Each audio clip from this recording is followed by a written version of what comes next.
अपने पहले ये व्रत करो। आपको इसका महत्व पता है? भाभी चल। जानकी, तुमने ये व्रत करो है, फिर तुमको इसका महत्व पता है? सुमति जी, आपको पता है इसका महत्व? कान्हा, क्यों तंग कर रहे हो सबको? मैया, सबने करो ये व्रत, मुझे भी करना है।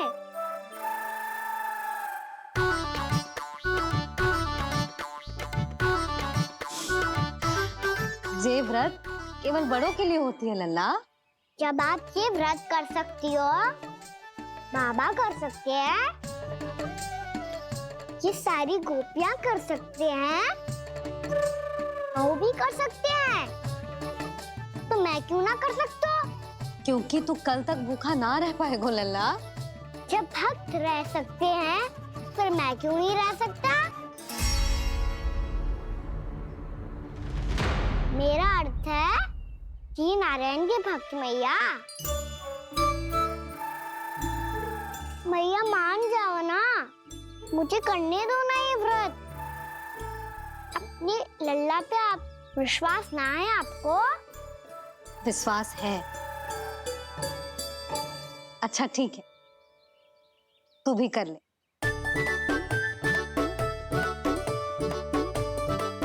पर मैया, व्रत की कथा तो सुनाओ, मैं तो अबध हूँ ना। मुझे कैसा पता चलेगा कि ये व्रत करते क्यों हैं?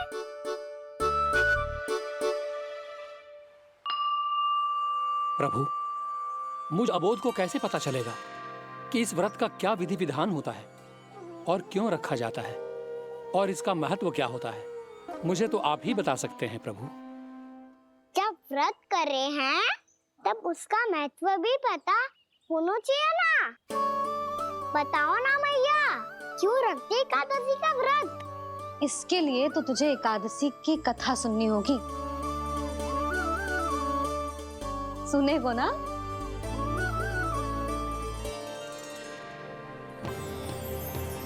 वसुदेव सुतं देवं कंसचाणूरमर्दनम् श्रीहरि,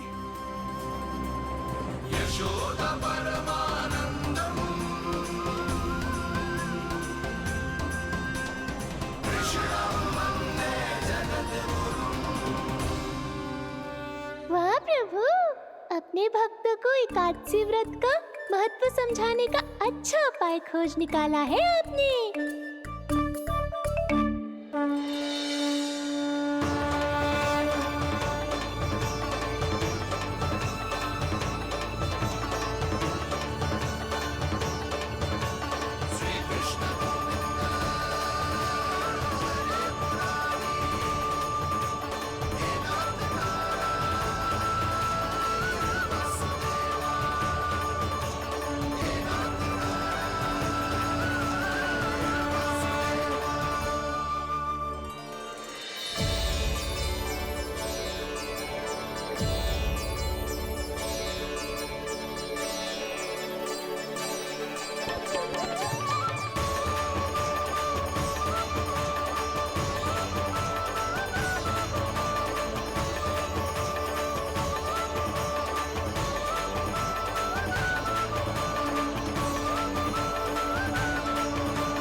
अब सब जन एकादशी के व्रत की कथा ध्यान से सुनना, तभी जे व्रत पूरा माना जाएगा। समझो लल्ला?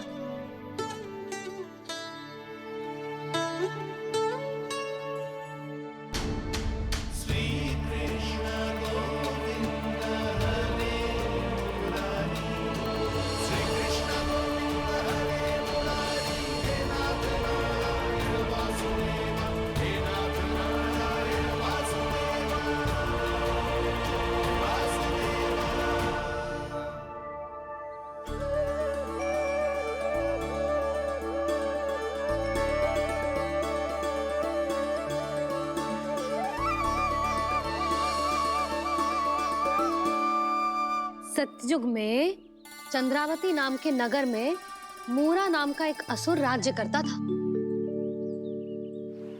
ओम ब्रह्मदेवाय नमः। ओम ब्रह्मदेवाय नमः।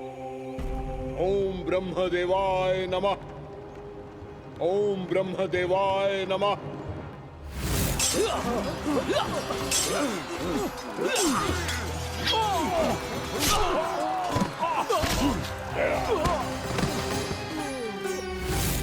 ओम ब्रह्मदेवाय नमः। ओम ब्रह्मदेवाय नमः। जब उसने देवताओं के हाथों असुरों की पराजय देखी, तब वो वरदान पाने के उद्देश्य से ब्रह्मा जी की तपस्या करने चला गया।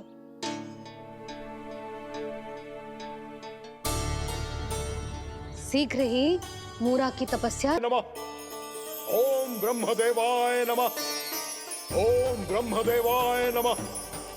ओम ब्रह्मदेवाय नमः। ओम ब्रह्मदेवाय नमः। ओम ब्रह्मदेवाय नमः। ओम ब्रह्मदेवाय नमः। ओम ब्रह्मदेवाय नमः। ओम ब्रह्मदेवाय नमः। मूरा, प्रणाम ब्रह्मदेव। तुम्हारी तपस्या सफल हुई। बोलो, तुम्हें क्या वर चाहिए? सृष्टि के रचयिता ब्रह्मदेव, कृपया मुझे ऐसा वरदान दीजिए जिसकी सहायता से मैं त्रिलोकी विजयी बन जाऊं और कोई देवता मुझे पराजित ना कर सके। यहाँ तक कि देवताओं के रक्षक, सृष्टि के संचालक भगवान श्री विष्णु के लिए भी मैं अपराजय रहूं। तथास्तु, तथास्तु, तथास्तु। प्रणाम ब्रह्मदेव।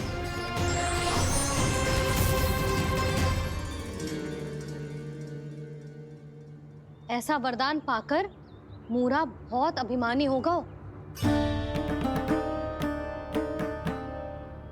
यक्षों, किन्नरों, यहाँ तक कि देवताओं को भी युद्ध के लिए ललकारने लगो, पर किसी ने भी उसकी ललकार को स्वीकार ना करो,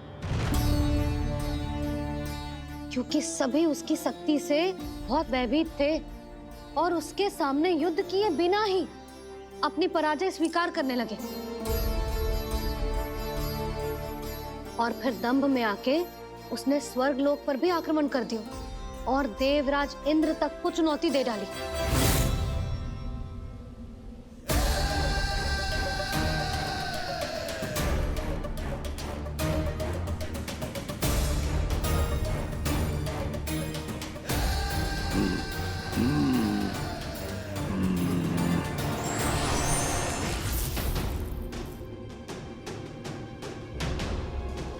मैं प्रतीक्षा कर रहा हूं देवराज। क्या उत्तर है तुम्हारा? मुझसे युद्ध करोगे या फिर बिना लड़े ही पराजय स्वीकार कर मेरे अधीन हो जाओगे और सौंप दोगे मुझे अपना ये स्वर्ग लोक? सारी शक्ति तुम्हारे मुख में है या कुछ बाहुबल भी है तुम्हारे पास? मैं तुम्हारी चुनौती स्वीकार करता हूं मूर्ख।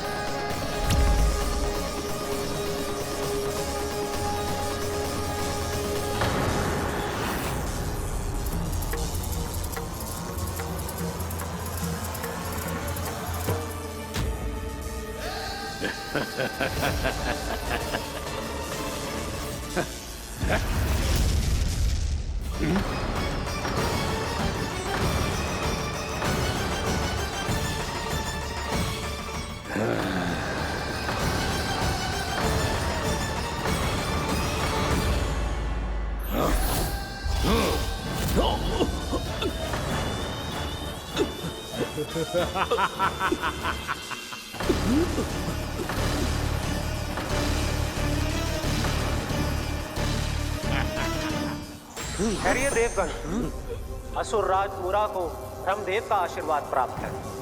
आप में से कोई भी इन्हें पराजित नहीं कर पाएगा।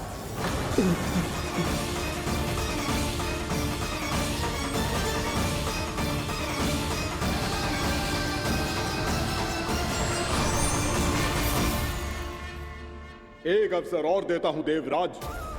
युद्ध या अधीनता, क्या उत्तर है तुम्हारा देवराज?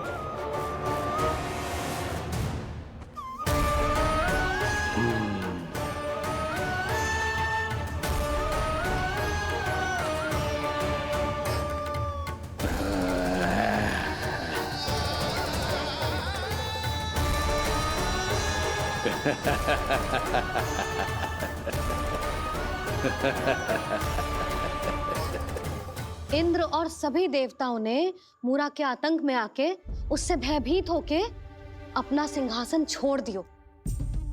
अब मूरा स्वर्ग का अधिपति बन गयो और शीघ्र ही उसने अन्य सभी असुरों को स्वर्ग में निवास करने के लिए आमंत्रित कर दियो। और इस प्रकार से वो धीरे धीरे तीनों लोकों का सम्राट बन गयो।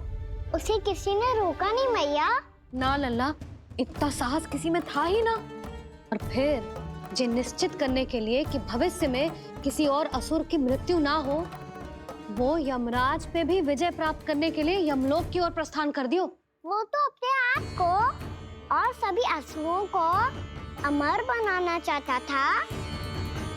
पर देवता और यमराज भी उसकी ये योजना समझ गए थे। इसीलिए उसके आने से पहले ही सारे देवताओं ने श्री नारायण से सहायता के लिए गुहार लगाई। अब केवल आप ही कुछ कर सकते हैं प्रभु। अभी तो मूरा केवल त्रिलोक का स्वामी है, और यदि उसने यमलोक भी जीत लिया तो वो जीवन को ही नियंत्रित नहीं करेगा प्रभु, वो मृत्यु का भी स्वामी हो जाएगा। ऐसे में पहले सृष्टि का संतुलन तो नष्ट होगा प्रभु, और फिर स्वयं सृष्टि ही नष्ट हो जाएगी। ऐसा नहीं होगा यमदेव, नियति ऐसा होने ही नहीं देगी। विधि रचेगी खेल और मैं बनूंगा माध्यम। असुर राज मूरा का सामना मैं करूंगा। बस आप मुझे चुनौती देने के लिए उसे तैयार कर लीजिए, चाहे उसके लिए आपको साम दाम दंड भेद कोई भी उपाय क्यों ना अपनाना पड़े।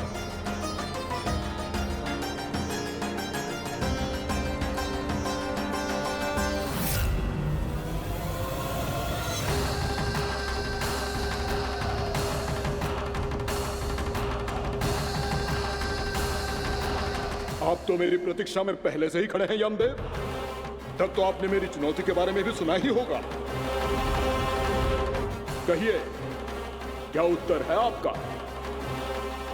मेरा स्वागत करके अपना राज्य त्यागेंगे या मेरा सामना करके अपने प्राण? असुर राज मूरा का सामना मैं करूंगा। बस आप मुझे चुनौती देने के लिए उसे तैयार कर लीजिए, चाहे उसके लिए आपको साम दाम दंड भेद कोई भी उपाय क्यों ना अपनाना पड़े।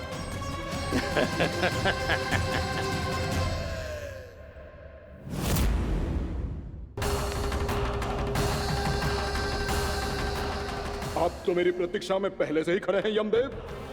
तब तो आपने मेरी चुनौती के बारे में भी सुना ही होगा। कहिए, क्या उत्तर है आपका? मेरा स्वागत करके अपना राज्य त्यागेंगे या मेरा सामना करके अपने प्राण? हे असुर श्रेष्ठ, मैं आपकी अधीनता स्वीकार करने के लिए तैयार हूं। बस एक विनती है मेरी। शर्त को विनती का नाम देकर पहलाना चाहते हो मुझे यमराज? असुर राज मूरा के सामने शर्त रख पाओ, इतना सामर्थ्य नहीं है तुम में।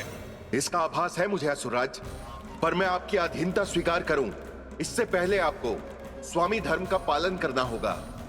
मेरे पुराने स्वामी के क्रोध से मेरी रक्षा करनी होगी आपको। कौन है तुम्हारा पुराना स्वामी? भगवान श्री नारायण। और छोटी माँ, मूरासुर को तो श्री नारायण से भी रक्षा का वरदान प्राप्त था ना? यही तो श्री नारायण की लीला थी बलराम। पर वो राक्षस अपने दम में जे समझ ही ना पाओ कि वो क्या भूल करने जा रहा है, और पहुंच गओ भगवान श्री नारायण को चुनौती देने के लिए।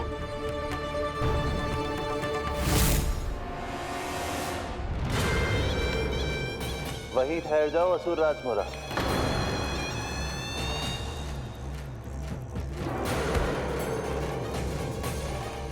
यहाँ क्यों आए? आपको पराजित करने और ये वैकुंठ जीतने, ताकि मैं यमलोक का स्वामी बन सकूं। फिर आओ, युद्ध भूमि में मेरा सामना करो।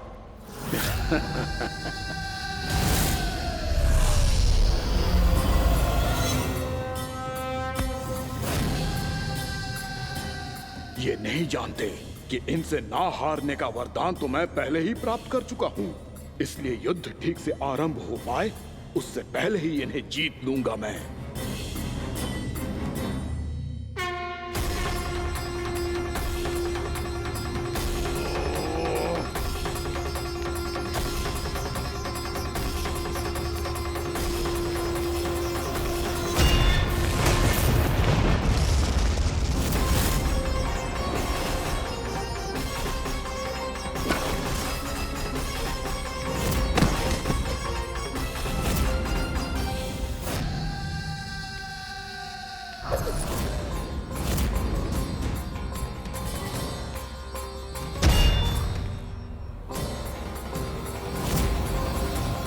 और इस प्रकार ये युद्ध वर्षों वर्षों तक चलता रहो। दोनों योद्धा पूरे ब्रह्मांड में अनेक अस्त्रों शस्त्रों के साथ युद्ध करते रहे।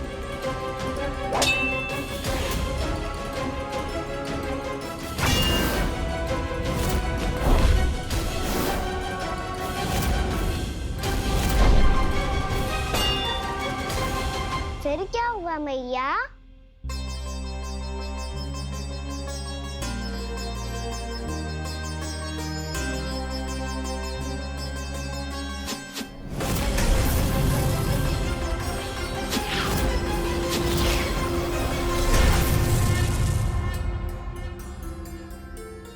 उस युद्ध को कभी समाप्त हुआ हो, पर कैसे?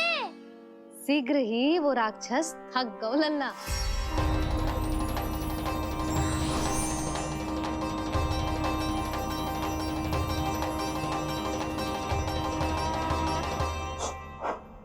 खड़े खड़े देख क्या रहे हैं नारायण? आक्रमण कीजिए, वध कर दीजिए मेरा।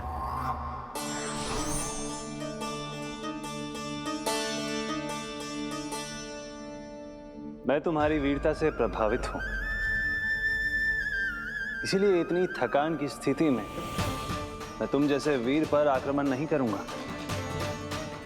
जाओ, विश्राम करो।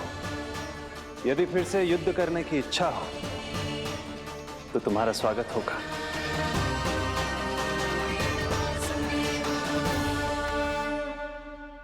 ये कह के श्री नारायण बद्रिका आश्रम चले गए और वहां हिमवत नाम की एक कंदरा में ध्यान लगा के बैठ गए। उधर वो राक्षस विश्राम करने लगो। अनेकों दिन बीत गए और अब वो राक्षस मूरा फिर से स्वस्थ होके बलवान हो गया था। उसने अपनी सारी शक्ति फिर से प्राप्त कर ली थी। श्री नारायण ने उस पर दया करी थी, पर वो फिर से श्री नारायण को छलने को तैयार होगा।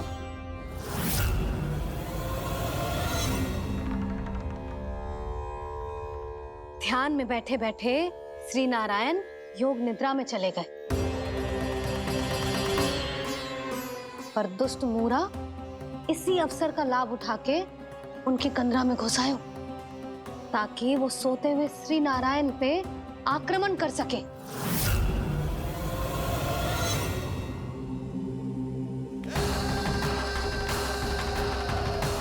आज इस लंबे युद्ध को जीतकर अपने इस अंतिम शत्रु का भी अंत कर दूंगा मैं।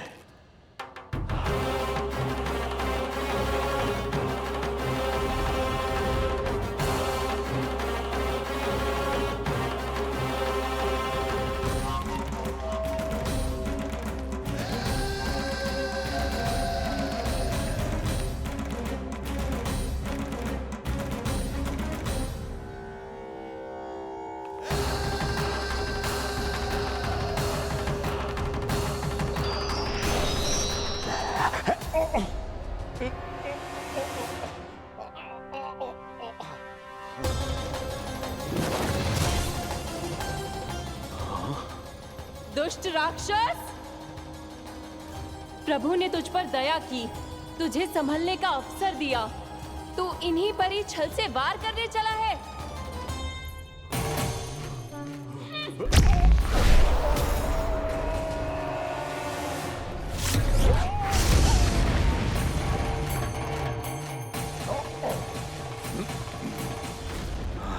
मैं अजय हूँ, मुझे कोई पराजित नहीं कर सकता। ब्रह्मा का वरदान है मुझे। तूने नारायण से अपराजय होने का वरदान मांगा था मूर्ख। उनकी शक्ति से नहीं, ध्यान से देख, मैं तेरी मृत्यु हूँ, मृत्यु।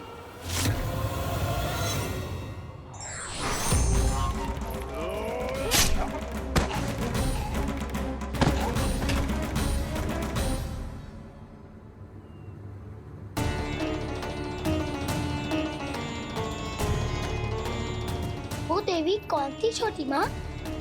और कौन बलराम, वही तो थी देवी एकादशी।